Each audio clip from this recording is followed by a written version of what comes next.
Bonjour à toutes et à tous, dans quelques instants votre nouvel épisode de séquence, un épisode particulier encore.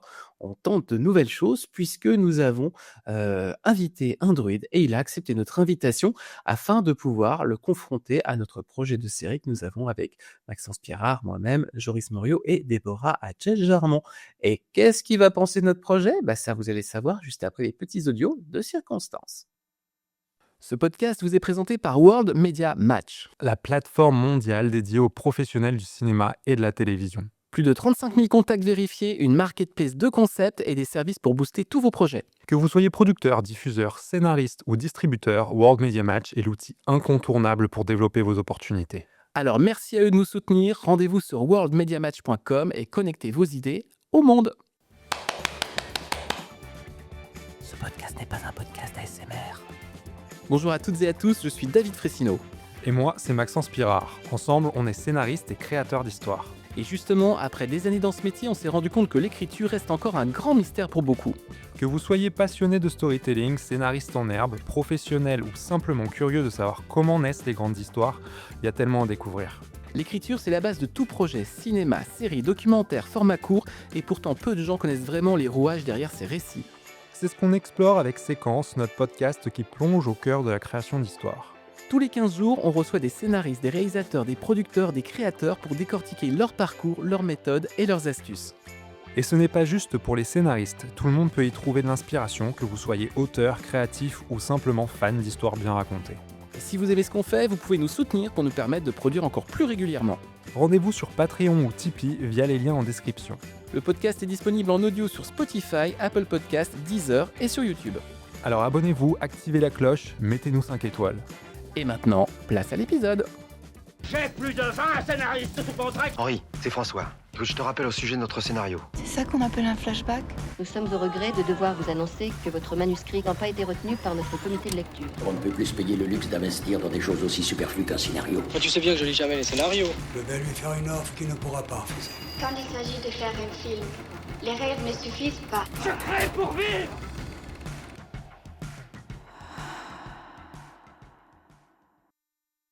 Hello tout le monde, on est ravis de vous retrouver, toujours avec mon fidèle Maxence. Salut David. Ravi d'un nouvel épisode. Ouais. C'est ça, on est un peu comme, je sais pas quoi, Lucky Luke Rantanplan, mais moi je suis Rantanplan. Oh, je suis pas sûr. Hein. Dans ce cas-là, ça fait un des Dalton, probablement le plus grand. Voilà. On est ravis de vous retrouver pour un épisode spécial. Il s'avère que cet épisode va tomber sur le jour de Noël. Donc vous allez pouvoir nous écouter avec peut-être encore un petit peu de gras dans le ventre et d'alcool dans le sang et des cadeaux plein les mirettes. Nous avons, avec Maxence, on vous en a parlé dans les épisodes précédents, mais on ne fait pas de coupure avec le podcast, donc on est très content de cet épisode et des conditions dans lesquelles vous allez les écouter. Un petit message aussi avant, c'est en train de se décider dans peu de temps. On va faire avec Maxence un enregistrement in situ, puisqu'on va aller sur un plateau de tournage pour interviewer le réalisateur, le scénariste, le directeur de programme d'un téléfilm prochainement. Donc pour l'instant, c'est dans les tuyaux, ça devrait se confirmer d'ici peu, mais ça sera un épisode un peu spécial et qui va ouvrir, je pense, tout début 2026, voilà la suite de la saison. Et en parlant de suite de la saison, vous savez qu'on a un grand projet avec Séquence, qui est un projet qui était né, au départ on l'appelait la saga de l'été. Pourquoi ? Parce qu'on l'a lancé l'été, on est intelligent quand même. Et c'était le principe de réunir 2 autres scénaristes avec nous, confirmés, et de créer une série de A à Z devant vos petites oreilles ébahies. Et puis cette saga, finalement, elle a un peu débordé puisqu'on a fait 2 nouveaux épisodes avec Joris et Déborah en octobre, si mes souvenirs sont bons. Et là, vous le savez, on a une thématique très forte et comme on est plutôt assez consciencieux, nous avons un invité qui va pouvoir répondre à toutes nos questions sur ce qu'on appelle le projet Menhir. Mais en attendant, je vais déjà accueillir un peu la MIFA du podcast. Salut Déborah, salut Joris. Hello. Comment vous allez ? Ça va super bien. Et vous ? Très très bien. Cette fois-ci, on n'est pas tous les 4 réunis dans la même pièce. On a fait donc du coup un visio puisqu'on a tous des activités folles et débordantes. Et je vais accueillir notre invité du jour qui est Pascal. Salut Pascal. Bonjour. Alors Pascal, on va déjà faire un petit tour de table pour se présenter et pour nos auditeurs et nos auditrices aussi. Je vais rapprocher aussi mon micro de manière svelte. Voilà. Donc moi et Maxence, vous nous connaissez. Déborah, je te laisse refaire une petite présentation. Très bien, bonjour à tous, je m'appelle Déborah Adjesh-Jarmon. Après de longues années en production et côté chaîne, je suis devenue scénariste, principalement dans la création de séries TV. J'ai créé de nombreuses séries TV que vous avez peut-être vues ou pas vues, comme La Maison d'en face, Brigade Anonyme, La Cible qui est actuellement en tournage pour TF1. Je suis aussi autrice de bandes dessinées chez les Humanoïdes Associés, des bandes dessinées de genre comme D-Book, Le Golem de Paris. Et passionnée par le polar, le thriller, mais pas que, comme vous allez le voir à l'instant. Mais Joris, qui es-tu toi donc? Qui suis-je? Bonjour, je suis Joris Morio. Je suis scénariste depuis un certain temps.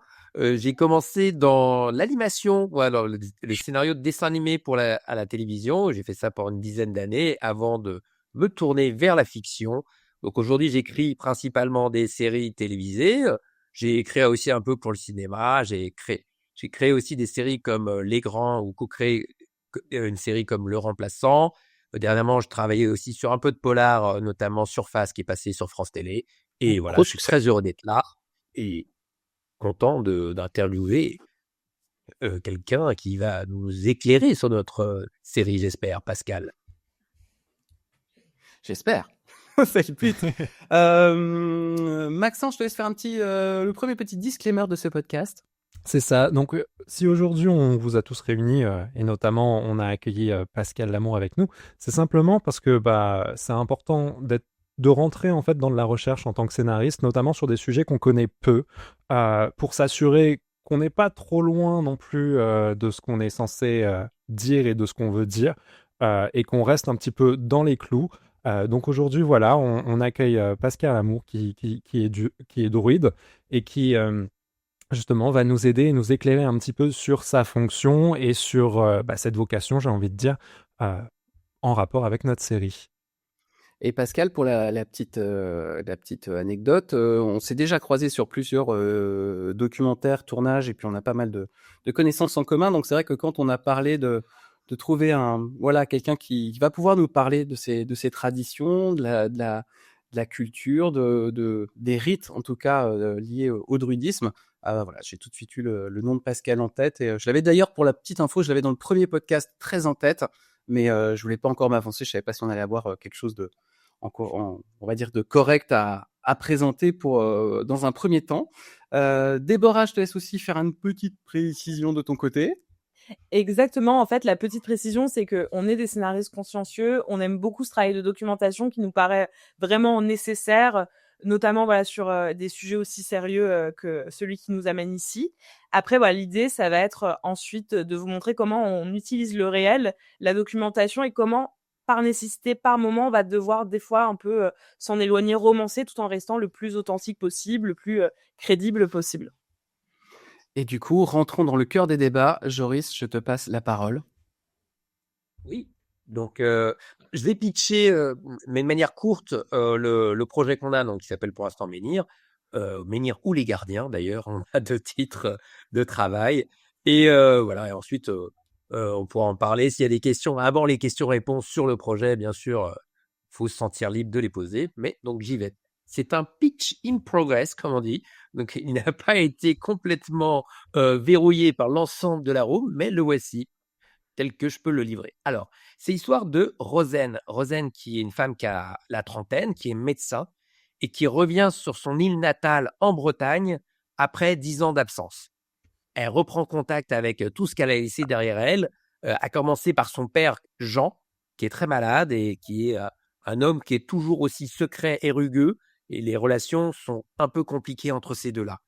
Mais Rosen retrouve aussi son amour de jeunesse, qui s'appelle Patrick, qui, lui, a continué sa vie sur l'île et qui s'est marié, et qui a un jeune ingénieur qui se bat pour faire vivre le territoire, qui tient à ce que l'unique école de l'île reste ouverte, et qui travaille sur un grand projet de marine motrice et qui est en construction dans la baie, et qui aimerait que ce projet aille jusqu'au bout pour redynamiser le territoire, et ça lui tient beaucoup à cœur.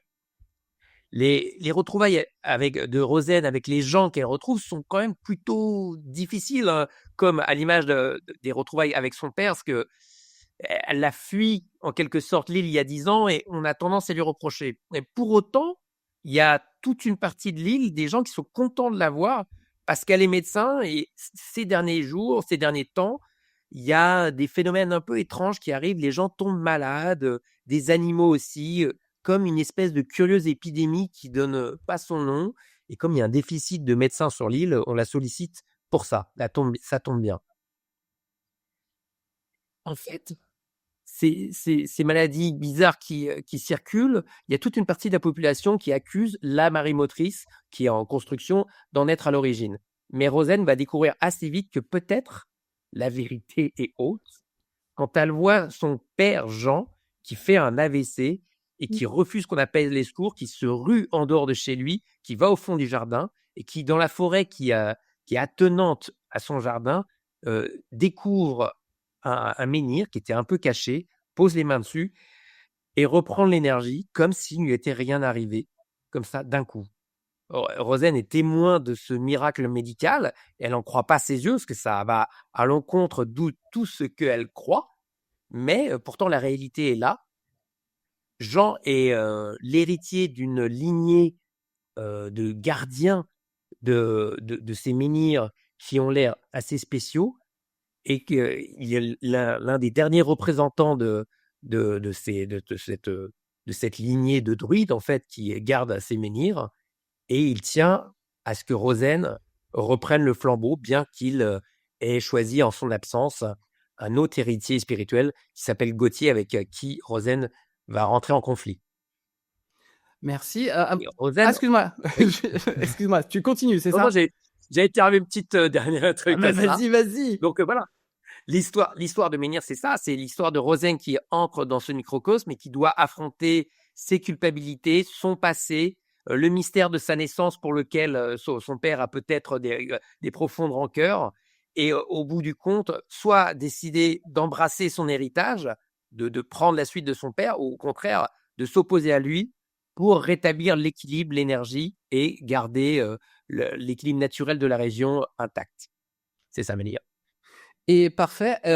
Pascal, avant qu'on t'interroge, qu'on échange sur ce pitch, qu'on t'interroge sur plein de choses sur ton parcours, c'est quoi un druide et est-ce que tu peux te présenter? Oui, d'abord, bonjour à tous. Bonjour. C'est impressionnant ce que vous êtes dans votre côté scénariste, etc. Donc moi, écoutez, je suis juste druide. J'ai une formation scientifique. C'est intéressant parce que ma présentation, je vais la faire aussi en fonction de ce que j'ai entendu de votre part. Comme ça me permet d'axer très vite ce qui peut nous intéresser et correspondre à nos axes. Donc moi, je suis à la fois musicien, donc je partage ma vie entre la musique, donc 17 disques, les bouquins, donc 18 bouquins, et j'ai une formation scientifique de docteur en pharmacie spécialisée en ethnopharmacie, et ma langue maternelle, c'est le breton, voilà. Donc j'essaye de faire les liens entre tous ces points de façon à ce qu'aujourd'hui, on puisse utiliser une culture traditionnelle qui se mélange très bien avec des éléments très modernes, parce que ma musique, comme mes bouquins, c'est toujours quelque part entre l'imaginaire et la réalité. Donc j'ai quelques scénarios chez Glénat, par exemple, où j'ai exploité aussi des éléments dont vous parlez très bien et mieux que moi d'ailleurs. Et donc voilà, je suis un peu le lien de ça.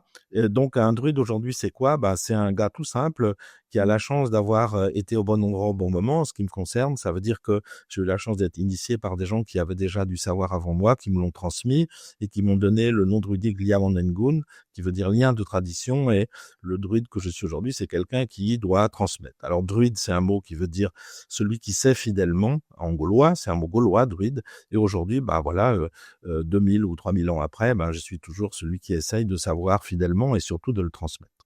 Est-ce que c'est compliqué d'être druide aujourd'hui en 2025 avec les travaux d'urbanisme, avec la déconnexion que peuvent avoir les gens avec la nature? En fait, quels sont finalement les gageurs, les challenges auxquels on est confronté quand on est druide aujourd'hui?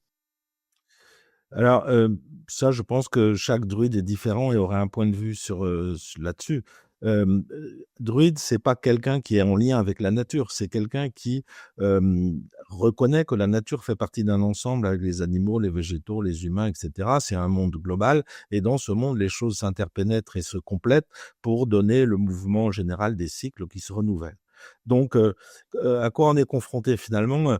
À partir du moment où on a bien intégré ça, la nature est partout, elle peut être au milieu urbain, elle peut être en milieu aussi rural, on peut être en lien direct avec des arbres, on peut être en lien direct avec des végétaux, y compris dans un monde non connecté, pour répondre un peu à ta question. Moi, j'ai la chance de vivre au milieu d'une forêt de plusieurs hectares, et ma maison, c'est la maison familiale qui a plus de siècles que je ne peux même concevoir. Donc, moi, j'ai cette chance, mais c'est un choix. C'est-à-dire que la première chose, c'est de faire des choix. Je crois que le druide, c'est quelqu'un qui fait un choix.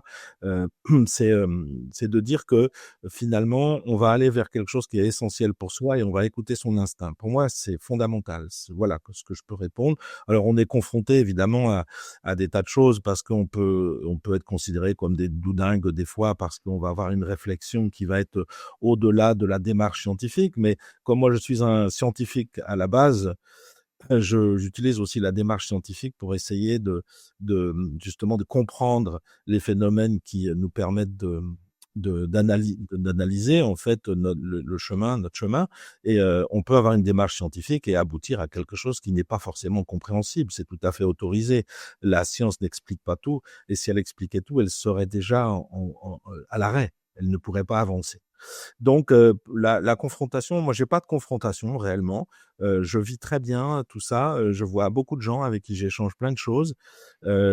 J'essaye de prendre des avis, donner des avis sur les choses, mais quand ça a une importance essentielle, le reste, je prends pas part. Et comme ça, tout roule en fait. Comment tu décrirais l'évolution de l'image du druide entre l'image qu'on s'en fait vraiment il y a des années, dans la création de ce qu'on peut comprendre, en fait, presque des récits fantastiques ou ce genre de choses, et celle de maintenant, dans la France actuelle ou dans le monde actuel? Pour expliquer ça, si je peux faire juste très vite un peu d'histoire pour qu'on sache un peu. Avec plaisir. En fait, nous sommes tous des Indo-Européens, donc migration moins 2000 avant Jésus-Christ à l'échelle de l'Europe. Et dans cette migration, on a les Celtes qui apparaissent à l'échelle de l'Europe à peu près, c'est l'âge de fer, donc entre moins 1000 et moins 800. À toute l'Europe méridionale jusqu'à l'occupation romaine. Ça veut dire que dans la tradition celtique, est celte, quelqu'un qui parle une langue celtique, et c'est l'occupation de l'Europe méridionale jusqu'à l'occupation romaine. C'est-à-dire, c'est aussi bien l'Anatolie actuelle jusqu'aux confins de l'Irlande. Donc, c'est beaucoup, beaucoup de choses. À partir de là, occupation romaine, disparition des Celtes et donc des Druides, et installation aux confins de l'Europe, Irlande, Pays de Galles, Cornouailles et Armorique plus tard. Voilà, c'est ça le druidisme. Donc, on a je dirais que c'est quelque part la société celtique a un peu raté son lien avec l'histoire, dans le sens où elle était maîtresse de l'Europe et puis tout d'un coup elle disparaît quasiment, quoi. Donc dans cette histoire, depuis l'occupation romaine jusqu'au XIXe siècle, on a des continuités, mais elles sont à la fois dans la tradition armoricaine ou dans des traditions extrêmement rurales ou familiales, et c'est pas forcément perceptible par le grand public. Et à partir du XIXe siècle, les gens ont eu besoin de se raccrocher à une forme de tradition qui pourrait être autre qu'une tradition gréco-latine, et se sont dit, mais en fait, on a des ancêtres gaulois, c'est-à-dire les Gaulois étant des Celtes, bien sûr, ce qui était très juste jusqu'à l'occupation romaine, et ces gens-là avaient des prêtres ou des sacerdotes qui s'appelaient les druides, et on le sait par rapport aux témoins de l'Antiquité qui ont écrit à leur sujet, parce que eux-mêmes n'ont rien écrit. Puis ensuite, il y a toute la tradition irlandaise, etc. Et puis, il y a eu plein de confusions entre le monde des mégalithes, le druidisme, le renouveau des musiques celtiques, folkloriques, etc. Et surtout le renouveau du conte et du légendaire. Et pour arriver au travers d'auteurs comme plusieurs auteurs du 19 et du 20e siècle qui eux-mêmes ont transformé l'image pour arriver à ce qu'on est aujourd'hui, c'est-à-dire sans oublier Astérix et Obélix au passage, et Tolkien, etc. Donc on arrive à une espèce de, je dirais, de détachement de la réalité du druide pour aller vers une réalité imaginaire pour correspondre à une demande de gens qui ont besoin de rêver. Alors en parallèle, il faut pas oublier que on a la traduction arthurienne, donc Geoffroy de Monmouth qui écrit la vie de Merlin, et ça c'est à partir du Moyen Âge et ça influence l'Europe entière. Faut quand même rappeler que ça vient d'Armorique où Geoffroy de Monmouth nous dit voilà, je reçois cette histoire d'un clerc armoricain, je vous la transmets. Donc on a une double histoire en fait. On a une histoire très ancienne liée à l'aspect le plus historique et on a une histoire moyenâgeuse qui commence avec Merlin, Arthur, etc., qui commence à partir d'un texte qui est en brittonique et qui va migrer très très vite dans les pays romans et qui va se développer à l'échelle du monde.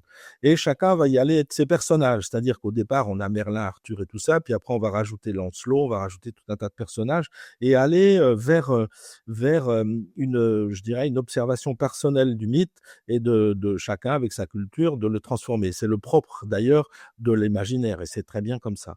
Donc on arrive forcément à quelque chose de décalé totalement par rapport à l'histoire, mais moi ça me dérange pas dans le sens où il y a une vérité là-dedans, c'est qu'il y a un personnage extraordinaire qui intrigue. Et pour moi, c'est important parce que c'est quand même, je dirais, l'Armorique qui est à l'origine de toute cette vision-là à partir du XVIIIe siècle. Et surtout, elle donne aux gens la capacité à créer à partir de quelque chose qui a des bases réelles. Notre rôle à nous de druides, et là, je vais conclure là-dessus, c'est justement de protéger un peu le savoir. C'est de dire, ben voilà, la réalité, c'est ça. Après, vous en faites ce que vous voulez, mais en revanche, il faut se rappeler la réalité. Et moi, mon rôle en tant que barde et druide, c'est de dire, voilà, quelle est la réalité. Et après, chacun en fait ce qu'il veut. Voilà. Pour moi, c'est ça. Donc, on est en décalage complet, mais en même temps, on est dans une voie imaginaire qui vous importe beaucoup et qui doit être là parce que c'est quand même l'imaginaire celtique qui, aujourd'hui, façonne le monde et il faut pas se leurrer. J'ai 2 questions. Non, le savoir qui est de la réalité à protéger, je me demandais c'était quoi les préceptes les plus importants de ce savoir à protéger, à transmettre. Et je sais pas si c'est lié, mais je me demande par rapport aussi à l'énergie, et je me demandais si les druides croyaient à une énergie vitale qui reliait les êtres et les éléments. Alors, je réponds oui et oui. Je pense que l'énergie vitale, c'est la base même de notre conception. C'est-à-dire que nous disons que à l'origine du monde se trouve l'Awen. L'Awen, c'est un mot brittonique qui veut dire le souffle, à la fois l'inspiration et la respiration. Et c'est de cet élément vital, pour répondre très précisément à la question, l'Awen, que toute création naît. Ça veut dire que les dieux et les hommes sont créés à partir du même souffle. Ce ne sont pas les dieux qui créent les hommes. C'est la grosse différence, évidemment, avec les religions. Et c'est pour ça que j'aime beaucoup le terme de spiritualité pour le druidisme. On n'est pas tous d'accord et c'est pas très grave. C'est juste que ce souffle primordial qui s'appelle donc l'Awen, je répète, A-W-E-N, est à la fois la respiration et l'inspiration, le début de toute chose. Et dans l'imaginaire dans lequel vous vous installez, cet Awen est fondamental parce que il permet la naissance de tout. Après, je ne sais plus, complète la première question. Tu veux dire par rapport au gardien du temple, c'est ça? Qu'est-ce qu'on a à garder? Oui, C'est ça. savoir, c'est ça. Le savoir Ouais. de la réalité, c'est quoi? Après, là-dedans, en fait, on a. Alors moi, j'ai la chance de pouvoir déchiffrer des textes en latin, en grec, en brittonique, en breton, etc. Donc, j'ai accès à beaucoup de textes, à un grand corpus. Et dans ce corpus, on a un corpus de témoins dans un premier temps, parce que les druides n'ont rien écrit jusqu'à l'Antiquité. Vous savez qu'ils n'ont pas écrit. Ils savaient très bien écrire. C'est juste qu'ils n'ont pas écrit sur le thème de la spiritualité, parce que on pense que écrire, ça fossilise la pensée et ça tue la mémoire. Et ça bloque l'évolution. Donc, ils n'ont pas écrit. Et on a des témoignages. Alors, c'est évidemment Jules César plus connu, mais ça peut être, ça peut être, je sais pas, Pline l'Ancien, par exemple, un Marcellin, etc. Il y en a plein. Donc, ces textes-là, c'est un premier élément ce sont des premiers éléments d'analyse. Ensuite, on a tous les textes irlandais et britanniques qui sont la continuité à partir du 5e siècle, parce que ça a été écrit au 8e siècle, mais c'est au moins 300 ans d'histoire précédente. Donc, on commence à avoir des grands textes à partir du 9e siècle. chez les gaéliques, chez les brittoniques. Donc, on analyse tous ces textes-là et on arrive à une conception globale d'une idée spirituelle que pourrait être le druidisme sans avoir de vérité à partager, avec des mots précis parce que évidemment, grâce à la connaissance de la langue brittonique, on connaît les termes de la pensée elle-même, on sait comment elle s'exprime en tout cas. Et donc notre rôle à nous, c'est de dire voilà, on a ça, on connaît ça, on nous a expliqué ça, on a traduit ça, on a reçu ça, voilà, c'est comme ça.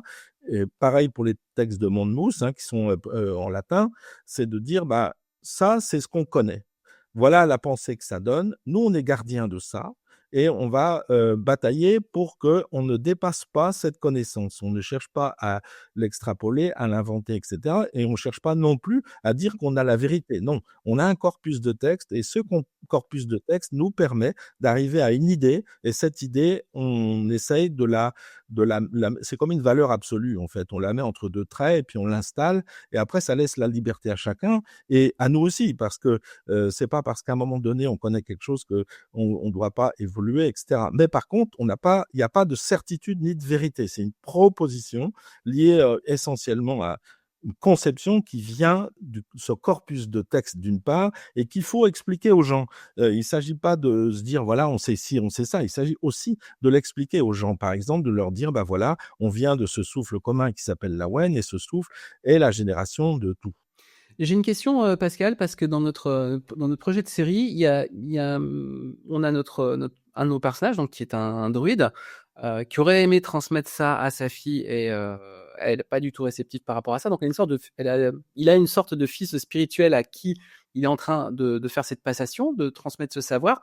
Toi, déjà, comment ça fait écho sur ton propre parcours? Comment toi, concrètement, comment t'es rentré dedans? Quelles ont été les premières choses que tu as dû apprendre, les rites que tu as dû intégrer? Et est-ce que c'est quelque chose qui s'est fait sur quelques mois, quelques semaines, quelques années? Ça s'est passé comment en fait? En fait, moi je suis, j'explique rapidement ma vie. Je suis né ici où on est là et c'est au bout du chemin, il y a une ferme et dans cette ferme, il y a mes parents et je vis tout seul avec mes parents et jusqu'à 6 ans. Je vis avec eux, on parle de plantes, on parle de musique, on parle de l'autre monde, etc. Et je vis comme ça. Et à 6 ans, je vais à l'école et je découvre que le monde, c'est pas du tout ça. C'est complètement autre chose.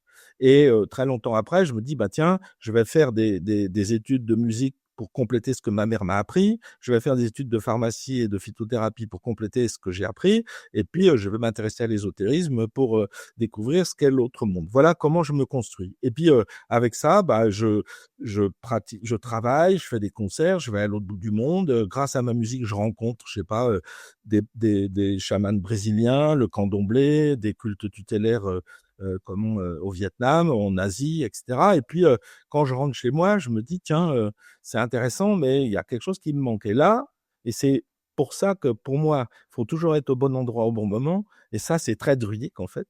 C'est un jour, quelqu'un m'a dit, bon, tiens, Pascal, là, il serait quand même temps que tu rentres dans un cercle druidique. J'ai dit, non, je suis pas prêt, etc. Puis, quelques temps après, j'en rencontre un autre qui me dit la même chose. Et puis, finalement, j'y suis allé. Et là, pendant 3 ans, j'ai l'apprentissage, entre guillemets, parce que c'est pas, ça s'appelle pas comme ça, mais on va dire le temps d'apprendre les choses, c'est à peu près 2-3 ans. Et après, on a une initiation et on passe de profane à initié. Et là commence le chemin ésotérique et initiatique que nous devons faire. Alors, si ça dure des mois, des années, moi, je pense que de toute ma vie, j'aurais pas fait le 10e de tout ce qu'il y a à faire pour bien comprendre les choses et s'y intéresser pleinement.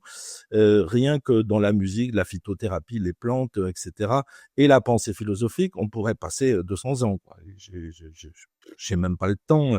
C'est la folie. Chaque jour, je me dis, il faut que je fasse ça. J'ai à peine commencé, que c'est déjà la nuit. Il faut que j'attende le lendemain pour recommencer.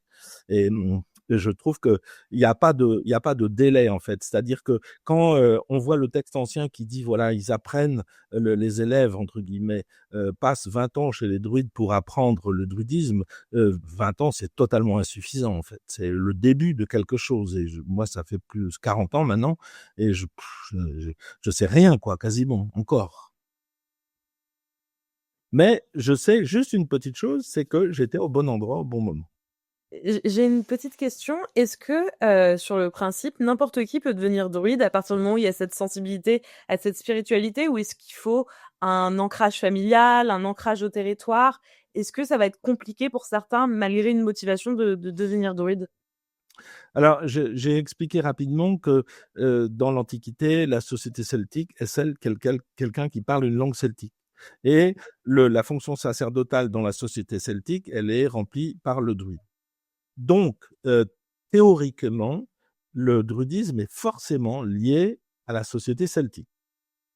Ça veut dire que on demande pas aux gens d'être d'origine celtique, il y a aucun problème. On demande juste aux gens de s'intéresser au monde celtique et en particulier à l'aspect linguistique, mais à l'aspect ésotérique. Mais par contre, c'est ouvert à toutes et à tous, tout genre et non genré ou genré, j'en sais rien comment on peut dire, mais peu importe. Et aux femmes comme aux hommes, il n'y a pas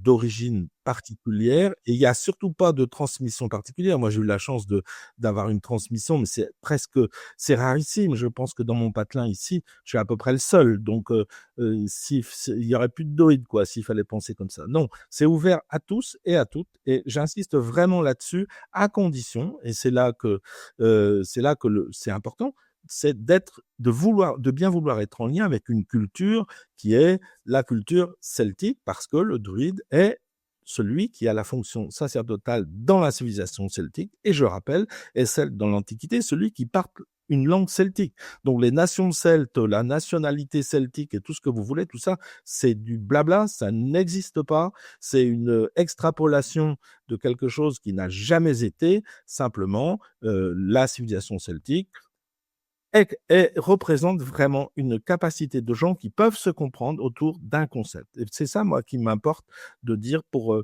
pouvoir répondre au mieux à cette question. Selon tes connaissances, qu'est-ce que tu peux nous dire des menhirs de façon générale, puisque ça reste au cœur de notre projet, donc on voudrait quand même avoir la base de l'explication sur ce que tu sais des menhirs, des pierres levées, des réseaux de pierres. Pourquoi cette tradition à l'époque de les mettre en rond, ce genre de choses? Qu'est-ce que tu en sais? Qu'est-ce que tu peux nous dire? Alors là encore, je me permets, hein, ça peut être rébarbatif, mais c'est important. On va se replacer quand même dans l'histoire. Les premiers mégalithes en armorique, ça s'appelait pas l'armorique, mais en tout cas dans nos terres d'ici, c'est à peu près moins 5000 avant Jésus-Christ, et ça se termine au tout début de l'âge de bronze. Donc, au pire, les derniers mégalithes, moins 2002 à 2005. Moins 2200 à moins 2005, donc avant Jésus-Christ. Or, les Celtes, je vous ai dit tout à l'heure, apparaissent à l'échelle de l'Europe à l'âge de fer, c'est-à-dire en Italie, moins 1100, enfin, l'Italie, la terre italienne actuelle, en Insubrie, moins 1100, moins 1200, et peut-être la fin de l'âge de fer, enfin, le début vraiment de la civilisation celtique, peut-être moins 800. Vous voyez que on n'est pas du tout dans les mêmes époques. Donc déjà, ça n'a rien à voir. Ce sont deux mondes qui n'ont rien à voir, mais pas du tout. En revanche, les menhirs et les dolmens étant sur la terre où il y a des Celtes, qu'est-ce qui se passe? Les druides ont exploité les pierres qui étaient devant et autour d'eux. Donc c'est juste une réutilisation d'une civilisation dite mégalithique qui leur était précédente. Et nous, aujourd'hui, on continue à faire nos cérémonies sur des lieux de ce type. Pour expliquer ce qu'est un dolmen, un menhir, un cromlech ou un alignement, etc. Et Dieu sait si je les ai beaucoup pratiqués en Bretagne. J'ai pas réellement... C'est le meilleur endroit, hein, Pascal, de toute façon. Voilà. Il semblerait que ça soit le premier, mais... C'est comme des coins à champignons, quoi. Voilà. C'est une équipe, je crois, suédoise qui a voulu démontrer que la Bretagne était le centre du monde mégalithique. Et moi, ça me va bien. Pour une fois que c'est pas les Bretons qui sont chauvins, moi, ça me va bien. Non, mais en tout cas, donc nous, et moi, j'ai fait un bouquin d'ailleurs là-dessus. En tout cas, donc je les ai vus en long, en large, et j'ai essayé de voir s'il y avait des éléments récurrents qui nous permettaient de créer des liens entre eux. La première chose, c'est que il y a un seul élément récurrent vraiment pour moi qui nous rapprocherait et qui nous pourrait nous nous informer, ce sont les sculptures ou les formes qui apparaissent sur les allées couvertes souvent et sur certains dolmens où on pourrait imaginer une déesse mère du néolithique qui, petit à petit, aura laissé sa place aux dieux plus énervés, masculins du monde indo-européen. Et cette forme de déesse mère néolithique, elle pourrait être crédible parce qu'on la trouve sur énormément de monuments en Bretagne, surtout sur des dolmens et des allées couvertes. Voilà, ça c'est un élément récurrent. Après, les allées de menhir, par exemple, comme on va trouver à Erdeven, à Carnac, etc. Quoi donner comme explication? Là, je ne sais pas. Et c'est pas le druide qui peut vous expliquer parce que c'est pas nous qui sommes à l'origine de ces éléments et on n'a pas forcément d'éléments historiques évidemment là-dessus, sinon ça se saurait. En revanche, qu'est-ce qu'on en a fait? Alors, il y a deux choses. Il y a l'aspect énergétique qui sert aux druides, et c'est ça, vous l'avez très bien compris, c'est-à-dire qu'on réutilise des éléments probants d'une société précédente, et ces éléments, on les comprend, on les ressent, mais on les explique pas forcément. Et les Bretons, qu'est-ce qu'ils font? Quand ils comprennent pas quelque chose, il faut qu'ils comprennent. Donc, qu'est-ce qu'ils font? Ils créent du légendaire. Dans le monde druidique, il y a trois mondes. Il y a le monde du corps, le monde des esprits, et le monde des âmes. Le monde du corps, c'est le monde dans lequel on est, là, voilà, avec le temps linéaire, etc. Il y a un monde intermédiaire qui s'appelle le monde de l'eau, c'est le deuxième monde pour nous. Et là, c'est un monde intermédiaire entre le monde du corps et le monde final des cycles dont je vous ai parlé, qui s'appelle le Gwenved. Et entre les deux, il y a un monde intermédiaire. Ça veut dire que c'est la fin du corps humain et c'est pas encore l'accès à cette énergie globale qui apparaît partout. Et ce monde, on peut y aller d'une certaine manière. Les gens un peu initiés peuvent y aller. Et comment que ça se produit, c'est que ce monde, c'est le monde de l'eau, le monde des pierres. Ça veut dire que c'est un monde sur lequel vous n'êtes plus le seul responsable, parce que quand vous êtes sur une barque, la barque fait un mouvement et vous avez aussi le mouvement de la barque, c'est un temps, ce qu'on appelle un temps linéaire. Et là-dedans, on a tout le légendaire, c'est-à-dire les corrigans, les lavandières, etc., qui s'installent dans ce monde intermédiaire. Et à chaque fois qu'on a une explication à donner sur quelque chose qu'on ne comprend pas dans le premier monde, on va faire appel au monde des esprits, le deuxième monde, qui est représenté par ce monde de l'eau, des pierres, des corrigans, de l'encou, des lavandières, etc. Donc, à chaque fois que vous assistez à du légendaire qui va faire appel à ces éléments-là, vous êtes dans le deuxième monde des druides, en fait. C'est-à-dire que les gens, traditionnellement, le savaient pas forcément, mais j'en ai enregistré des dizaines et des dizaines, en breton souvent, dans mon studio, où j'ai enregistré des disques entiers de gens qui venaient raconter leurs histoires. Et quand on me dit qu'il n'y a pas eu de continuité entre le druidisme de l'époque, je dirais, au début de l'occupation romaine jusqu'à aujourd'hui, si, c'est là qu'elle est, justement. C'est-à-dire que dans la compréhension de la symbolique, on peut se dire, oui, quand quelqu'un vous apporte un légendaire, ce légendaire pourrait être rattaché à la connaissance druidique dont on parle, à savoir le deuxième monde. Et les pierres sont là-dedans. Alors, quand j'étais gamin, forcément, mes parents ils me racontaient 100 000 histoires de pierres, de menhirs, etc. Et à chaque fois, c'était toujours soit des guerriers qui étaient transformés en pierre, soit des corrigans qui s'arrêtaient le jour et puis qui reprenaient leur mouvement la nuit. Et puis, que ça soit à Carnac, à Erdeven, on dit les menhirs se dirigent régulièrement, peut-être au solstice d'hiver, jusqu'à la mer pour aller se désaltérer, puis reviennent et reprennent leur mouvement. Peut-être c'est les soldats ou c'est la représentation de Saint Cornélie. Voilà, il y a les gens se sont appropriés ce monde précédent. Et je pense que ce qui est intéressant dans votre scénario, c'est de ne plus mettre les druides comme les créateurs ou le faire croire comme ça a été dit trop au XVIIIe et au XIXe siècle. Non, c'est pas la même époque. En revanche, nous sommes très attachés à l'énergie et à la symbolique que ça représente, sans pouvoir donner précisément d'explication, à part cette histoire de déesse mère récurrente qu'on trouve partout. C'est mon analyse, c'est mon point de vue, c'est une proposition, je suis pas le seul à le faire. Et surtout, du coup, de se dire, peut-être qu'aujourd'hui, nous, dans le druidisme, on est un peu à la croisée des chemins entre un monde indo-européen très masculin et un monde précédent peut-être très féminin avec une déesse mère, ce qui pourrait encore expliquer aujourd'hui la croyance des Bretons en Sainte Anne, la grand-mère du Christ, pour pouvoir la mettre quelque part. Il a bien fallu lui trouver une place. Et Sant'Ezana en breton, Sainte Anne, ce personnage représente la plus grande croyance qu'ont encore les Bretons. Ça veut dire qu'ils sont dans une religion dite chrétienne, et en fait, l'intérêt, c'est toujours cette déesse mère. C'est pas la Vierge Marie, c'est pas le Christ, ils s'en foutent. Et quand je demandais à ma mère, mais c'est quoi pour toi le plus important? Bah, c'est Sainte Anne, évidemment. Et c'est quoi, en fait? Bah, c'est le résultat de cette transmission et de ce lien. Et à chaque fois, bah, on la représente par des pierres. Alors, vous allez trouver une fontaine avec des pierres, vous allez trouver une chapelle avec des pierres, et à chaque fois, on va essayer d'illustrer cette symbolique. Pour moi, c'est ça qui est très important à faire comprendre, je pense. C'est mon avis. Tu disais qu'en étant initié, on pouvait aller rendre visite au monde des esprits. Donc c'est possible pour quelqu'un qui connaît un initié de voir ça, ou comment ça se Oui. passe? C'est-à-dire que dans la tradition européenne, actuellement, et c'est vachement important ça aussi, c'est que on fait une confusion sémantique entre la magie et la sorcellerie. Ça veut dire que finalement, c'est quoi la magie? Et c'est la définition de Fraser, qui est un chercheur anglais qui a bien précisé les choses et qui explique ce phénomène où, quand on n'est pas capable de modifier le terrain des humains dans le premier monde, on fait appel aux éléments du deuxième monde pour modifier le terrain des humains. Par exemple, j'ai quelqu'un autour de moi qui a un problème de santé, je fais appel aux esprits en leur disant, ben voilà, on n'a plus de solution, là, la médecine ne sait plus quoi faire, ben on fait appel à vous, venez nous aider. Donc les ancêtres, etc. Et c'est tout propre des cérémonies, c'est de se mettre en lien avec l'autre monde.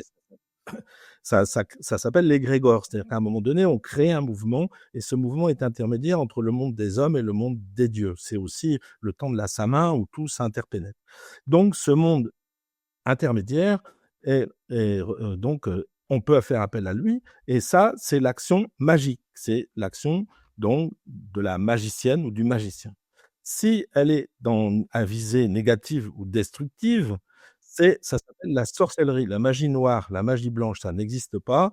Magie blanche, c'est un pléonasme, c'est juste magie. Et magie noire, ça n'existe pas, ça s'appelle la sorcellerie. Et c'est vachement important de bien comprendre, parce qu'aujourd'hui, je vois plein de gens, plein de femmes et d'hommes qui se disent sorciers. Pour moi, c'est une incompréhension totale de la terminologie sémantique. Pourquoi? Parce que ces gens-là ont été condamnés, et la plupart du temps ont extrêmement souffert. Ces gens-là, non, je reprends donc à ma phrase d'avant, on est donc dans quelque chose qui est extrêmement important dans la compréhension, parce que les gens qui veulent faire appel à ce monde, ce sont vraiment des magiciens, et il faut sortir de ce terme de sorcellerie qui est un terme négatif. Pour y aller, c'est le propre du rituel, justement, qui dit qu'on va faire appel aux ancêtres. C'est quand on ouvre une cérémonie, on appelle les ancêtres, on appelle les dieux, les déesses, etc.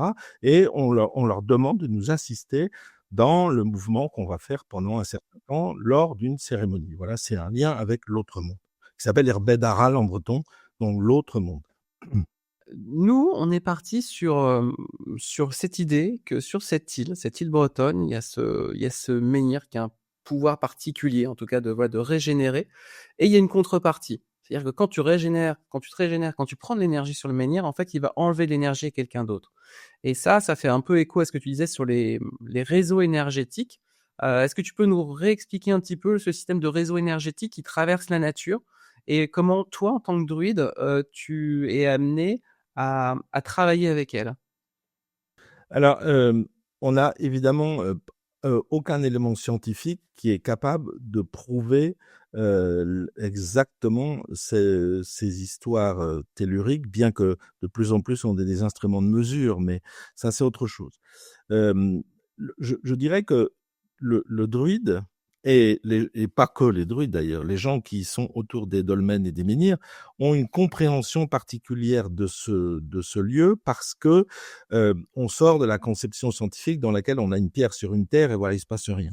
Là non, on considère que on a des réseaux telluriques qui sont ça peut être des grandes lignes, des réseaux Curie, Hartmann, ils ont plein de noms, voilà, et sur lesquels ont été installés un certain nombre de pierres. Et alors il y a des endroits où il se passe plus rien, soit parce qu'il y a une grosse ligne en haute tension à côté, ou soit parce que les pierres ont été déplacées. 40% des mégalithes en Bretagne restent à la place originelle. 60% ont été déplacés. Déplacés de 10 centimètres ou de plusieurs mètres, ou voire ils ont été réinstallés parce qu'ils étaient par terre, parce qu'ils étaient tombés, etc. Donc déjà, c'est vachement compliqué d'être certain de l'aspect tellurique et de l'aspect énergétique des pierres. Donc, ça devient un ressenti. Comment je l'utilise? Ben, en fait, moi, j'ai eu la chance d'aller voir les anciens et de leur demander, surtout dans la région de Carnac, Erdeven et tout ça, j'ai passé beaucoup de temps à leur demander, mais c'est quoi les pierres pour vous et qu'est-ce que vous y faisiez? Comment vous faites? Puis après, j'ai commencé à apprendre les rituels, j'ai commencé à voir comment les gens se comportaient. Et je pense que on demandait aux pierres un certain nombre d'actions qui ne sont pas possibles dans le domaine humain. C'est-à-dire, soit de se dire, tiens, j'aimerais bien me marier dans l'année, soit ça, on peut pas scientifiquement chercher un moyen pour dire, je vais me marier dans l'année. Ou alors j'aimerais bien avoir des enfants, ou alors j'ai tel problème de santé, etc. Et je vais voir tel menhir, tel dolmen, telle pierre, et autour de la pierre, je pratique de telle et telle manière, je la touche de telle et telle manière. Certains pratiquent des danses dans un sens puis dans un autre, l'homme d'un côté, la femme de l'autre. Ça dépend des mégalithes. On voit vraiment de tout. Puis après, on leur donne un nom qui va permettre d'exagérer encore l'imaginaire qui lui correspond. Alors la roche au fée, je sais pas, Maner-Groire, donc la montagne de la magicienne, par exemple en breton, comme on va trouver à Logmariaquer ou à Carnac, les Maner-Groire, il y en a plein, ou art grec. Et donc on a cette, je dirais, ce lien avec la pierre qui est un lien je dirais presque de tradition, mais j'insiste bien, c'est pas démontrable. C'est soit un ressenti, soit une histoire, soit un lien avec les deux, ou soit une analyse, une passion particulière. Et puis, moi, ce qui m'importe, c'est le résultat, finalement. Si je vois que les gens font 3 danses autour de la pierre, et s'ils sont plus heureux, qu'ils fassent leurs 3 danses. Moi, ça ne me dérange pas.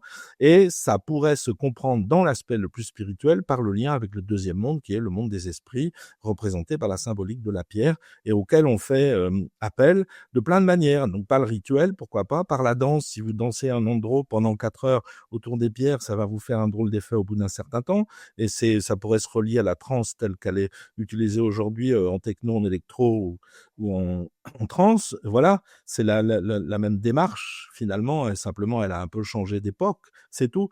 Et donc il faut bien penser la pierre de cette manière-là, et je trouve que c'est important que vous ayez bien ce souvenir, et c'est un peu ce que j'ai compris dans le scénario, qu'elle est liée à une forme de culture et non pas à une vérité purement scientifique.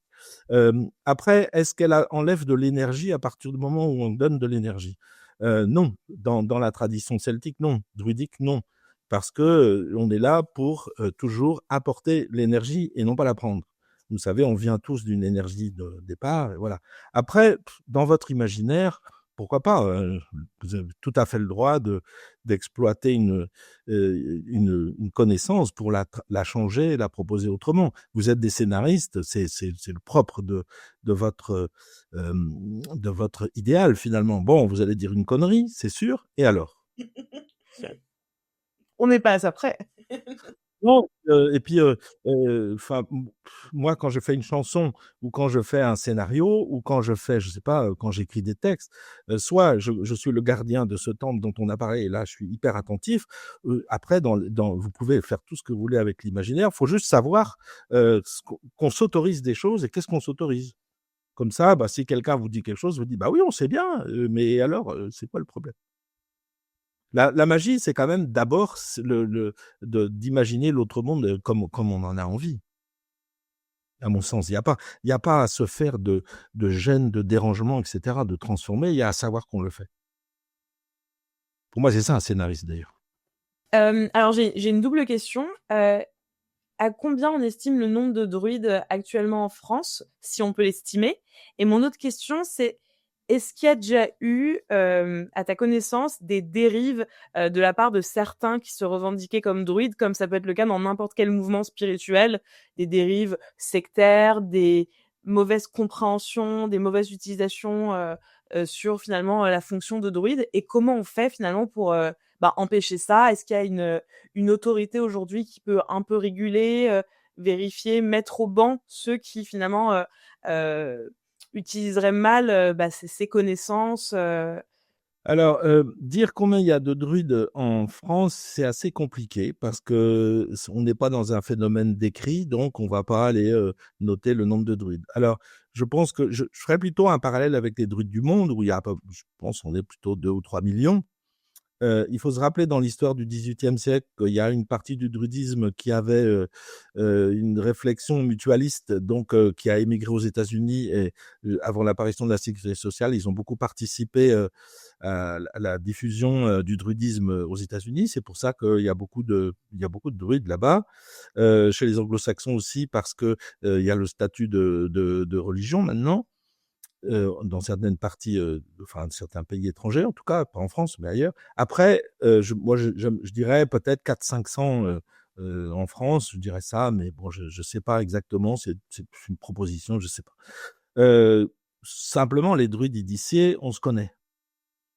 C'est-à-dire que finalement, on sait qui a initié qui à peu près, on sait voilà qui fait quoi, comment.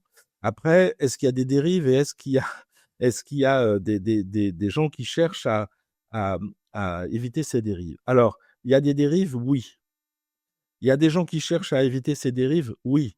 Est-ce que les gens qui cherchent à les éviter sont pas eux-mêmes dans une forme de dérive, c'est-à-dire de vouloir dogmatiser une spiritualité qui ne l'est pas? Donc, il y a tous ces essais et en ce moment, il y a un grand mouvement de discussion autour voilà. Mais qui est-on pour dire à l'autre qu'il n'est pas ceci ou cela?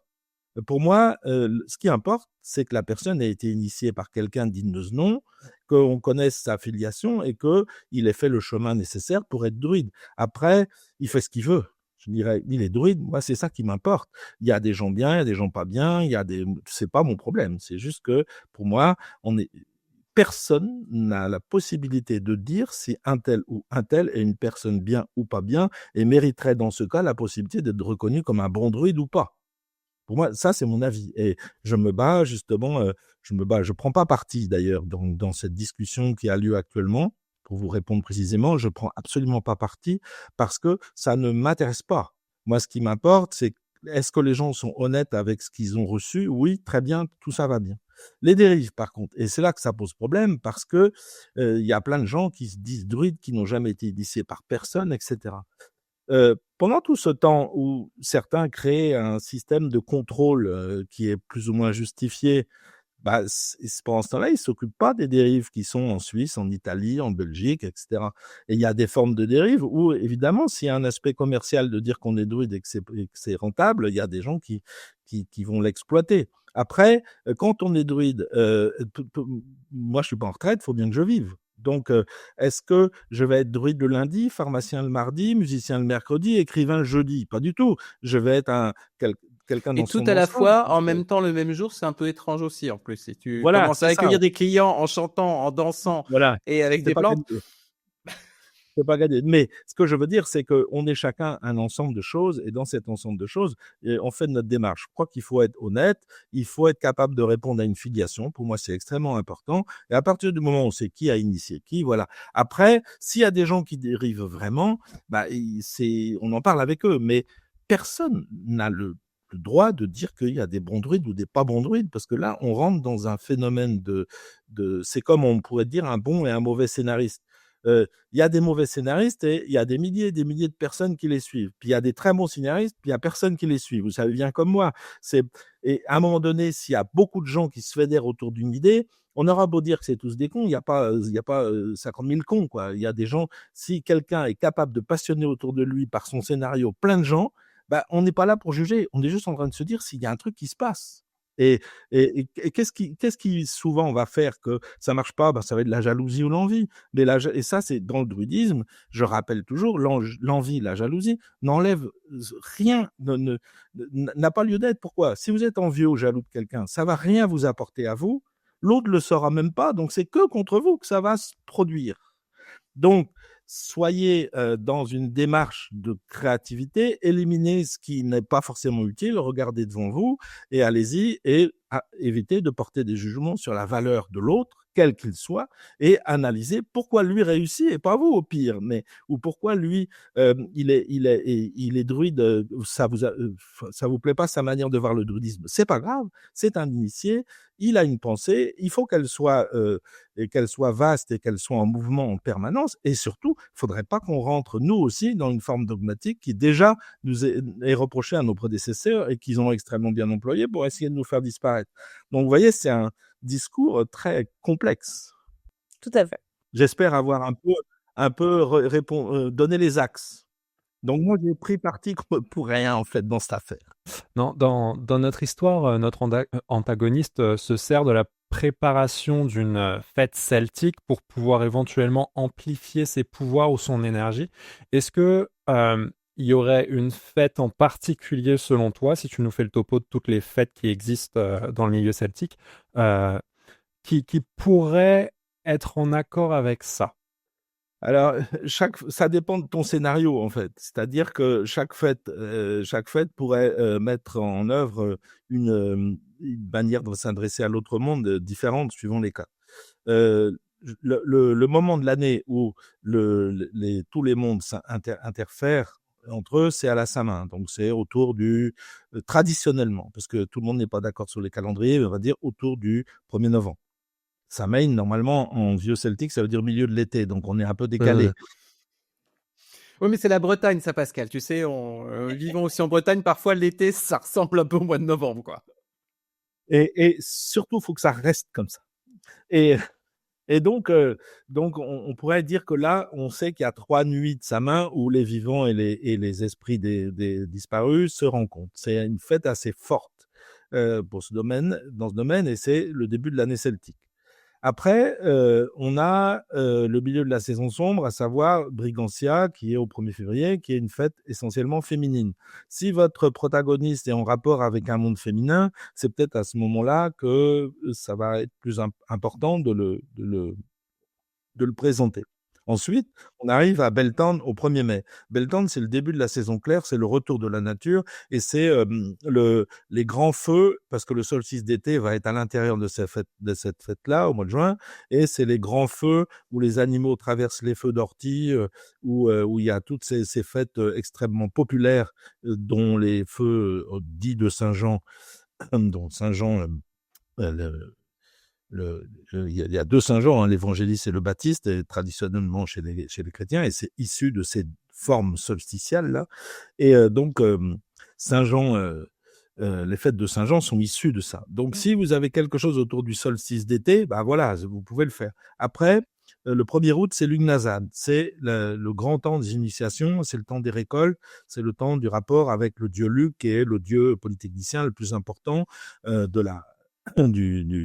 notre, c'est le dieu le plus important, voilà. Et en fait, là, non seulement vous êtes dans la demande, mais vous êtes aussi dans les remerciements aux dieux, parce que n'oublions jamais que ces cultes très anciens sont des cultes qui sont basés sur la nature, mais aussi sur le retour de la nature. C'est-à-dire que il y a 3 ou 4 000 ans, les gens disaient, putain, l'année prochaine, est-ce que je vais avoir le soleil au même moment, en même temps, pour que je retrouve de quoi nourrir le clan? Parce que c'est quand même la base de la pensée, à un moment donné, c'est de comprendre la nature pour pouvoir être en lien avec elle et survivre avec la nature et non pas contre elle, comme malheureusement on fait un peu aujourd'hui. Mais c'est donc cette idée-là, donc l'Ugnazad, c'est le temps des initiations. Donc si dans vos personnages, vous avez des initiés, des nouveaux qui arrivent, c'est pas mal de les situer à cette période. Donc tout dépend après comment vous allez vous choisir vos protagonistes.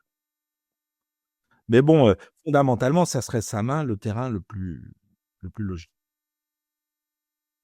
À part ces grandes fêtes collectives, je me demandais si dans les rituels, il pouvait y avoir des rituels plus intimes avec peu de gens. Et voilà, si on pouvait faire un rituel, comment se passait le rituel concrètement? Et si on pouvait faire des rituels avec des béotiens qui n'ont jamais participé à des rituels. Alors, un rituel, ça peut se faire tout seul ou ça peut se faire avec plein de gens. C'est quoi un rituel? Je rappelle, c'est un moyen plus facile pour se mettre en lien avec des esprits du 2e monde. J'ai dit tout à l'heure, pour changer le monde des humains, il faut aller dans le monde des esprits. Et pour ça, on passe par le rituel, entre autres. On peut passer aussi par les plantes, par exemple. Ou on peut aussi passer par la symbolique. On en a parlé tout à l'heure avec les pierres. Et donc, on peut le faire tout seul. Après, on peut le faire à plusieurs. Après, on peut le faire avec des druides et avec des béotiens. Ça pose aucun problème. Et puis après, on peut aussi faire son rituel parce qu'on va vouloir modifier le terrain des humains pour soigner quelqu'un. Tout est possible. Dans la tradition bretonne, on voit énormément de choses et il n'y a pas de limite en fait. La seule limite, c'est de se mettre en lien avec l'autre monde pour provoquer une action positive qui s'appelle la magie, je vous rappelle. Évidemment, quand c'est négatif, ça s'appelle la sorcellerie et notre boulot, c'est de contester ça. Ça existe, hein. Mais nous, donc, on fait les rituels pour contester les actions négatives. Très bien.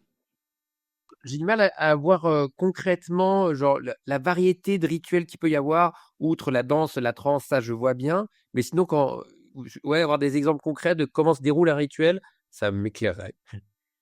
Un rituel, il y a plusieurs sortes. C'est soit l'ensemble d'une cérémonie, c'est-à-dire que c'est un rituel qui va durer 30, 50, 2 heures. Et puis un rituel, ça peut être aussi une simple phrase que vous allez utiliser, vous, quand vous allez vous sentir en situation complexe. Et votre phrase, c'est vous qui la créez, c'est vous qui l'apprenez, c'est mémorisé et vous pouvez l'utiliser. Etc. Alors, dans le cadre d'une cérémonie, quand ça s'ouvre, les gens rentrent dans le cercle, puis il y a un appel aux ancêtres, il y a un appel aux points cardinaux, il y a un appel à la paix, etc. Après, il y a l'explication de la cérémonie elle-même, et ensuite, il y a un temps de lien avec les ancêtres, les dieux, etc., une fois qu'on n'est plus dans le monde profane, c'est-à-dire qu'une fois qu'on a fait l'appel à tous ces ancêtres ou ces dieux, etc., après, il y a une chaîne d'union, il y a un feu au centre, et après, on laisse le cercle tel qu'il est et on repart. Donc, le rituel, c'est l'appel aux ancêtres ou aux dieux, encore une fois, pour modifier le terrain des humains. Donc, comment ça se passe ? Bonjour monsieur, ça vous allez bien ? Oui, très bien. Bon, voilà. On commence la cérémonie. Vous rentrez à la porte de l'Est si c'est une cérémonie diurne, vous rentrez à la porte de l'Ouest. Si c'est une cérémonie nocturne, vous faites 3 tours dans le cercle pour vous installer dans un monde qui n'est plus profane, et on fait un appel aux esprits et aux ancêtres, et on est dans un monde qui n'est plus profane. Après, le rôle du druide, ça peut être, suivant les cas, de canaliser un certain nombre d'éléments qu'il pourrait recevoir pour pouvoir informer les gens qui sont dans le cercle. Ça dépend de la capacité et le lien du druide avec l'autre monde.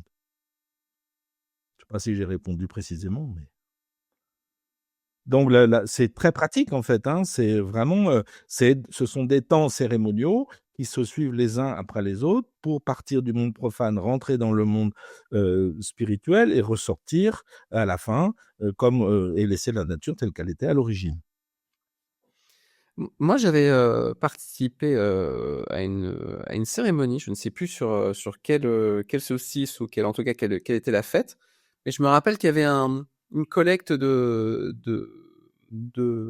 d'essence d'arbres qui avait été collectée sur la saison d'avant et qui était mise ensemble, qui était brûlée en même temps pour ouvrir les 4 portes aux 4 directions. Ça te parle ou ça fait Alors, je suis tombé sur quelque chose de folklore, et je vais élargir, Pascal, sur le rapport justement aux plantes, aux arbres et aux... Alors, ces 2 questions-là, je vais déjà répondre à la première. Tout à fait. On est des spécialistes à remarquer que chacun ici te pose une question en te disant « Et seconde question !» Vraiment vous êtes des escrocs. Donc, la première question, elle est tout à fait commune. Il faut savoir qu'il y a énormément de collèges différents en Bretagne, mais on a à peu près tous la même manière de voir la forme. Après, elle change, mais bon, il y a des éléments récurrents, il y a des petites différences, mais bon, c'est rien de très important. Il y a un certain nombre d'essences sacrées, c'est-à-dire il y en a 7, je cite l'if, le pommier, le gui, etc. Et c'est comment le hou, ils sont récoltés, ces plantes sont récoltées soit l'été quand c'est le cas, soit à la samin, et elles sont consacrées à la samin, et après elles sont brûlées régulièrement dans le chaudron central tout au long de l'année. Il y en a 7, voilà. Dans certains collèges, il y en a 8, d'autres 12, etc. Ce qui est important, c'est qu'il y a un certain nombre d'essences qui sont des essences symboliques. Alors, je ne vais pas rentrer là-dedans parce que si on rentre dans la symbolique du chêne, du hou, de l'if ou du gui, voilà, on en a certes pour longtemps, c'est pas l'objet, mais en tout cas, c'est une fonction symbolique. C'est-à-dire que, par exemple, si vous prenez le noisetier qui en fait partie, pour manger une noisette, il faut la casser, comme vous savez. Donc, c'est le symbole de la connaissance qu'il faut aller chercher avec un effort, donc, pour pouvoir l'acquérir. C'est ça le gros symbole la grosse symbolique du noisetier. C'est un symbole de la sagesse qui est un peu caché aux profanes. Voilà. Donc, on a ces 7 essences qui sont récoltées au long de l'année, encore une fois, et qui sont consacrées à la Saint-Main et qui sont ensuite brûlées régulièrement dans le feu central tout au long de la saison. Donc, c'est tout à fait logique dans l'ensemble des collèges, ça. Ensuite, le rapport avec les plantes. Là, c'est beaucoup plus complexe parce que déjà, première chose, il faut les connaître. Et là, il y a beaucoup moins de monde. Parce que c'est très complexe, la botanique, déjà. Et contrairement à ce qu'on pourrait imaginer, la botanique, c'est pas quelque chose de bloqué. C'est-à-dire que on apprend la botanique à l'école et puis après, on est tranquille pour 50 ans. Pas du tout. Avec la phylogénétique, on a des modifications permanentes des familles, des genres, etc. Il y a énormément de choses. Donc, la botanique est toujours en évolution, comme le monde animal, d'ailleurs, voire humain. Et donc, première chose, il faut les connaître. Deuxième chose, dans la connaissance qu'on a, il faut être sûr de sa connaissance. Troisième chose, il faut savoir à quoi ça sert.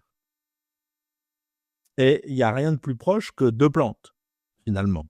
Et pour autant, alors je vous parle même pas des champignons, là on va oublier, qui sont pas des plantes, je sais, mais on va, en dehors des végétaux et des plantes, on pourrait parler des champignons, c'est encore un autre monde là-dedans. C'est pareil, mais en plus complexe encore. Et une fois qu'on connaît ça, après, on peut les utiliser de plein de manières, soit de manière symbolique, c'est-à-dire qu'on les fait brûler, on peut faire des fumigations, etc. Ça, c'est le rapport avec le deuxième monde, ou on peut les utiliser à des fins thérapeutiques. C'est le premier monde, le monde du corps. Et là, on prend les plantes, on les utilise sous une forme thérapeutique. C'est une maîtrise très complexe. C'est-à-dire qu'aujourd'hui, je crois que plus personne n'est capable d'aller chercher de la belladone et de la digitale et de dire, ben voilà, vous avez un problème, monsieur, ben voilà, je vais vous donner 1 milligramme de belladone. C'est plus possible aujourd'hui parce que on est passé à un autre monde. Et quand j'étais enfant, je me souviens encore des personnes que j'ai vues utiliser des plantes de ce type-là. Faut y aller, c'est même plus possible. Enfin, moi, je me risquerais pas, en tout cas. Et donc, ce monde des plantes est un monde complexe parce que il demande à la fois cette formation botanique, scientifique, savoir aussi d'un point de vue thérapeutique comment on utilise, savoir aussi, et ça, c'est le propre du pharmacien que je suis cette fois, c'est d'être capable de diagnostiquer une problématique médicale ou de lire une analyse biologique ou un scanner ou une imagerie quelconque et de pouvoir après proposer des plantes qui vont pouvoir répondre à un diagnostic. Ça, c'est aussi très important. Et puis, quel est notre lien ? Je pense que moi, j'ai plein de rituels qu'on m'a appris quand j'étais enfant, où quand on cueille une plante, on fait tel rituel, on cueille avec un tel objet, on les met dans un sac de telle manière, etc. C'est pas forcément simple et toujours pratique à faire. J'ai pas forcément d'éléments à donner sur l'efficacité de ça, mais ça se fait. Il y a de moins en moins de gens à savoir le faire. Je pense que dans ce domaine, je dois être à peu près le dernier à être encore capable de faire les rituels en breton autour de la cueillette des plantes et surtout de pouvoir donner quand même pas mal de noms en breton de certaines plantes et surtout de pouvoir les conseiller d'une manière thérapeutique avec la législation qui me permet de le faire. Parce qu'il faut pas oublier aussi qu'il faut pas se mettre dans l'exercice illégal de la pharmacie ou de la médecine. Donc ce sont des éléments complexes, ça. Donc, il faut faire attention comment on présente ça. Après, dans le deuxième monde, on utilise les plantes sous forme de fumigation. C'est le propre, finalement, de la symbolique qu'on va utiliser pour faire les feux d'ortie pour les animaux à Beltane dont j'ai parlé tout à l'heure, mais c'est aussi les amoureux qui passent sous le gui au solstice d'hiver. C'est la même idée, c'est l'idée symbolique. Ou de planter des noisetiers ou des frênes ou des ifs dans son jardin. Pour les ifs, il faudra attendre longtemps pour les voir, mais il y a des gens qui l'ont fait avant nous. et qui le feront encore. Et aussi, ça modifie le terrain qui nous entoure, les plantations qu'on peut faire. Et dans le druidisme, c'est quelque chose qu'on a. Mais c'est un peu propre à ma manière de penser, ça. Et je peux pas trop parler pour les autres parce que ça fait appel à tellement de travail que je sais pas trop quoi dire de plus, finalement. Je vous ai dit tout à l'heure que dans la famille où je vivais, tout le monde soignait par les plantes, donc mes parents, mes grands-parents, etc. Donc j'ai un peu baigné là-dedans tout petit. Et après, je me suis un peu spécialisé dans ce domaine, mais voilà. Alors moi j'ai une question. Quel est le rapport à la mort quand on est druide? Est-ce qu'il y a des rituels spécifiques que l'on peut faire après la mort de quelqu'un quand on est druide et qu'on est contacté par la famille ou par exemple quand on est touché de près par un décès? Alors, il y a un texte de Lucain. Alors, je vous ai précisé que dans l'Antiquité, les druides n'ont rien écrit, mais des gens ont écrit à leur sujet. Et il y a un texte de Lucain qui dit vous, les druides, vous pensez que la mort n'est que le milieu d'une longue vie. Et je pense qu'il n'y a pas tellement besoin de phrases supplémentaires pour ça illustre très bien la pensée qu'on peut avoir par rapport à la mort. Ensuite, si quelqu'un nous appelle, alors moi, je ne fais pas de cérémonie. Voilà, c'est pas mon job d'aller faire des enterrements, des mariages, des baptêmes, etc. Je suis pas prêtre chrétien. C'est pas trop mon domaine. je vois pas comment un druide pourrait faire un baptême, mais bon, ça existe quand même. Mais je trouve que c'est quelque chose qui n'est pas très lié au druidisme, ça. Mais chacun, encore une fois, a sa liberté. Moi, je fais pas ça. Pour en revenir à la mort, donc si la mort est le milieu d'une longue vie, on considère que après le corps humain, l'énergie qui va subsister va d'abord être dans le deuxième monde, le monde des esprits dont j'ai parlé tout à l'heure. C'est à eux qu'on fait appel pour modifier le terrain des humains si besoin. Et puis après, c'est un cycle général d'énergie qui s'appelle le Gwenved, le monde final, donc le monde blanc, et puis qui va se renouveler lui-même pour renouveler d'autres mondes, etc. C'est ça l'idée. Après, il m'arrive d'aller faire des rituels pour des enterrements quand c'est des gens très proches. Ça m'arrive. Et je le fais jamais avec des mots, je le fais toujours avec de la musique. Cette fois. C'est-à-dire que j'essaye de me mettre en lien avec l'énergie de la personne et je vais créer un morceau, souvent en live, en direct, pardon, et je vais créer un morceau. Souvent, ça va être avec un saxo en bois, qui est un instrument très, très puissant, mais en même temps qui passe très bien dans n'importe quel lieu, à partir du moment où il y a un peu de reverb. Et je vais parler avec ma musique plutôt. Voilà, je ne vais pas faire je crois que lors de la mort, pour moi, l'énergie a besoin de respiration pour rentrer à l'inspiration de la Wen de tout à l'heure, plus que de mots. Dans notre récit, dans le but d'isoler l'île ou la presqu'île dans lequel l'action se passe, on a l'intervention d'une tempête ou quelque chose de ce genre qui intervient. Est-ce que tu as connaissance de récits où la météo est liée directement au druidisme ou à tout ce qui est celte? Elle est toujours. Vous savez, vous connaissez ces mots. Alors, c'est en portugais souvent, mais ça a un rapport avec la tradition brésilienne et portugaise où on parle du saudade ou de la saudade. D'ailleurs, je sais pas exactement. Voilà. Cette espèce de mélancolie propre à un état et qu'on ne sait pas définir.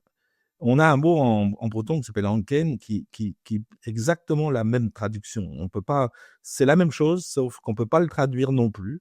Et vous allez voir que je vais répondre à la question de cette manière. Et c'est dans cette forme mélancolique, il n'y a pas de différence entre l'extraordinaire, le normal, le merveilleux, etc. Chez les Bretons, il n'y a pas de ça. Tout ça, c'est un ensemble global. C'est une pensée globale. Et là-dedans, finalement, tous les mouvements sont propres à la mélancolie.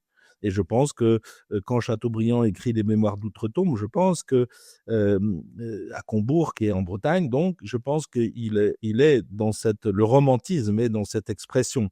Je pense que Murakami, par exemple, quand il parle du réalisme magique, il est dans cette même expression que nous avons, nous, déjà longtemps. Je pense que le surréalisme, quand il en parle, c'est la même chose. C'est-à-dire que la tempête, la pluie, etc., comme on a des grands mouvements ici en Bretagne, parce qu'on va voir, et dans tous les pays celtiques, que ce soit en Irlande, etc., parce qu'il se trouve que le résultat, sont des peuples face à la mer, on est confronté à ça.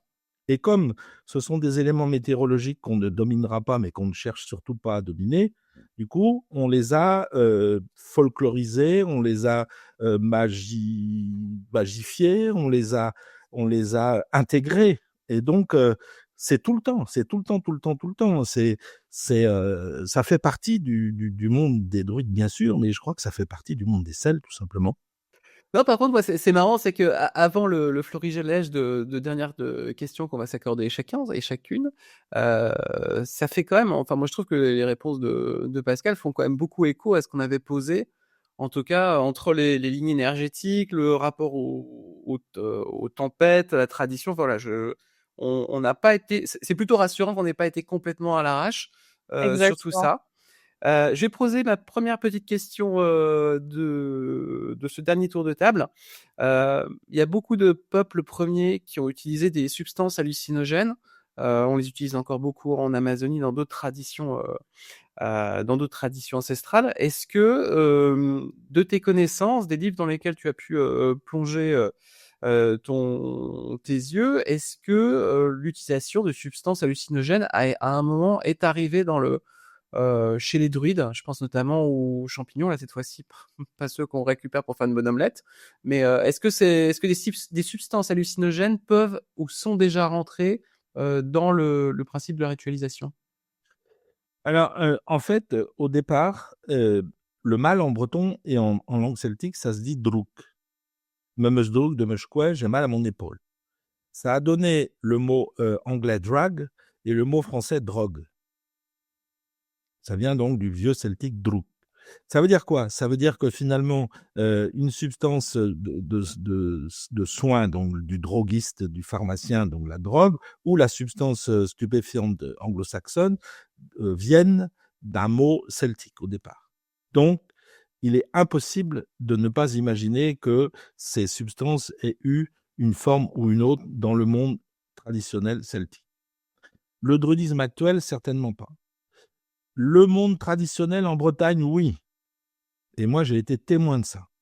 C'est-à-dire que les anciens, jusqu'aux années 70, avaient, donc ça s'appelait le ginnegré ici, donc c'était des mélanges de cantharides, de venin, etc., qui étaient utilisés pour se casser la tête de temps en temps, ou de champignons divers.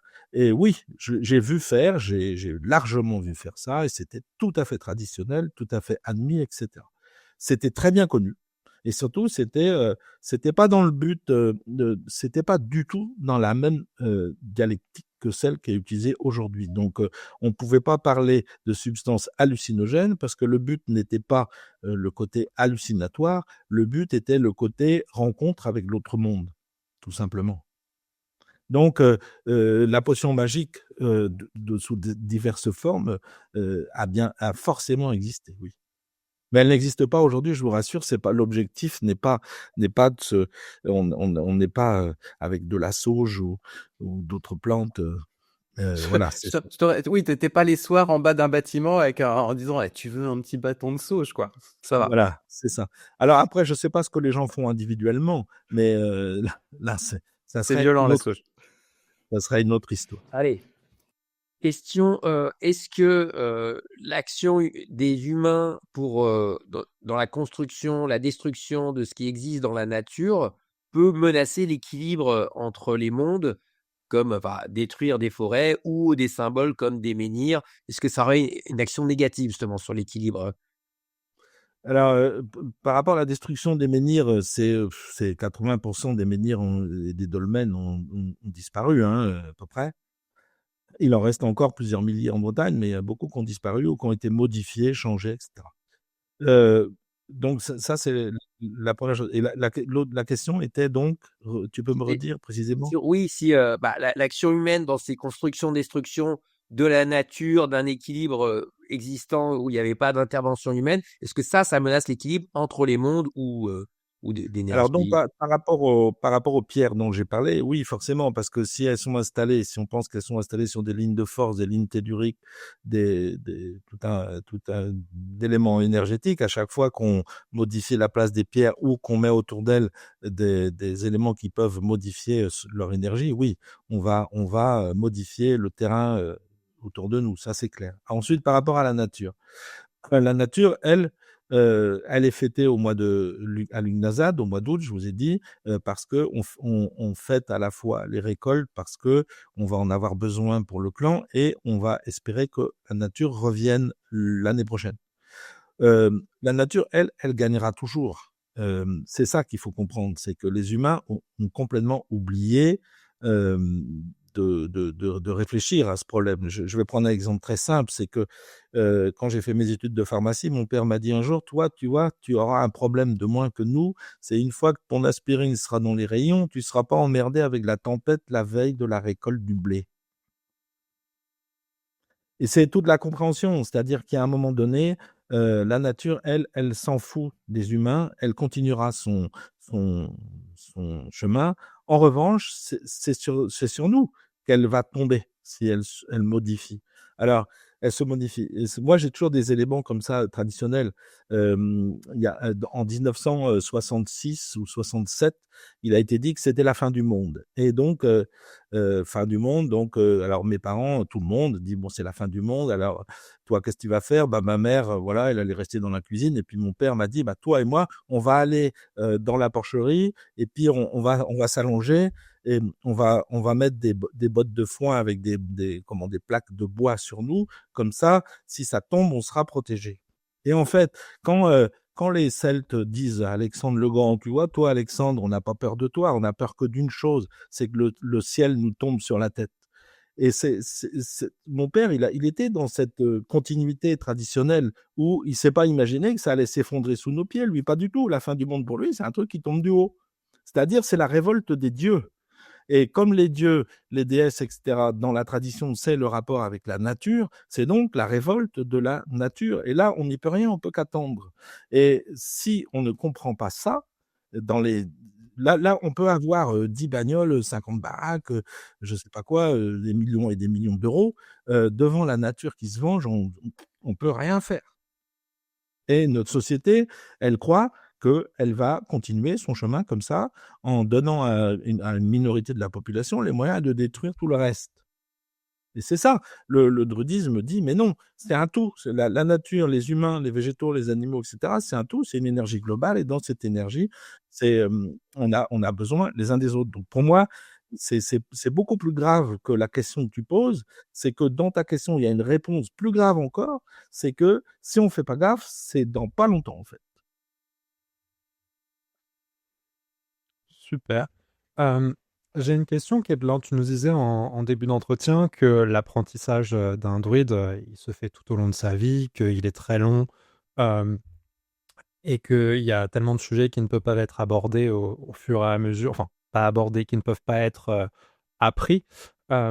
Est-ce que, à travers tout ce que tu as pu te nourrir au fur et à mesure de ta vie, il y a des sujets qui sont tabous, secrets éventuellement, et qui ne sont pas dans un but d'être révélés aux autres? Alors, c'est le côté ésotérique du druidisme, c'est-à-dire que le druidisme étant un ésotérisme comme la religion chrétienne, la franc-maçonnerie, les rosicruciens, etc., qui sont des ésotérismes occidentaux traditionnels, on est donc dans une forme secrète. En fait, ce qui est secret, tout simplement, c'est le fait de vivre le temps initiatique. Ça veut dire que le profane est initié un jour et il devient initié. Et ça passe par une cérémonie dite initiatique. Le vrai secret, c'est là qu'il est, en fait. C'est pas tabou, c'est juste, c'est pas secret non plus. C'est juste que il y a une transformation. C'est comme l'alchimie, en fait. Quand vous regardez une sauce globale et que vous modifiez la pression, la température ou les équilibres, vous voyez des fois un sel de sulfate de cuivre bleu qui va s'installer, ça va être super beau, etc. Bah, pour moi, c'est ça, en fait. C'est la même chose. C'est-à-dire que vous avez ce temps, et ce temps vous change, vous modifie. Et ça, vous pouvez pas vous pouvez en parler autant que vous voulez, mais vous pouvez pas l'expliquer. Et le secret, c'est pas une société secrète. Le secret, c'est que quand vous vivez ça, vous êtes quelqu'un d'autre. Parce que les autres vous regardent différemment dans votre domaine, et puis parce que on vous ouvre une porte que vous seul pouvez continuer à ouvrir, en fait. Après, les sujets tabous, c'est une spiritualité, voilà, il y a rien de tabou. Voilà, je pense que les sacrifices humains dont on a largement parlé dans le druidisme, moi j'ai une réponse très simple, hein, c'est pas tabou du tout. Je dis toujours, le dernier sacrifice humain qui a été fait en France, c'est pas les druides qui l'ont fait, hein, c'est la dernière condamnation à mort dans les années, je sais plus, 70, je crois. Donc, faut pas les chercher chez les sacrifices humains, alors que ceux qui nous les reprochent les ont largement pratiqués il y a encore pas longtemps. Donc non, il n'y a pas réellement de sujet tabou. Par contre, oui, le secret initiatique est quelque chose qui se vit. Alors, je vais finir cette salve de questions. J'ai une double question, encore une fois. C'est fou, c'est fou, on ne se refait pas. Hein. Mais c'est lié, c'est lié. Qui t'a initié? Comment tu l'as choisi ou comment il t'a choisi? Est-ce que tu as encore une relation avec ce mentor ou cette mentor? Et est-ce que toi, de ton côté, tu as aussi été, ou est-ce que tu es aussi le mentor de quelqu'un qui veut devenir druide? Alors oui et oui. Après, on peut être initié par une personne et confirmé par une autre. C'est-à-dire que le temps initiatique est un temps long. Il y a différents mouvements. Et les druides, je suis toujours en rapport avec eux, oui. Les druides que j'ai initiés, moi, c'est pareil. Alors après, c'est très compliqué comme démarche, parce que qui on est pour initier quelqu'un et qui on est pour c'est très compliqué. J'ai pas de réponse à ça, et je participe à très très peu d'initiations parce que je m'estime parfois pas légitime pour prendre une décision pour quelqu'un. Donc je laisse ça à des gens qui m'ont initié, effectivement.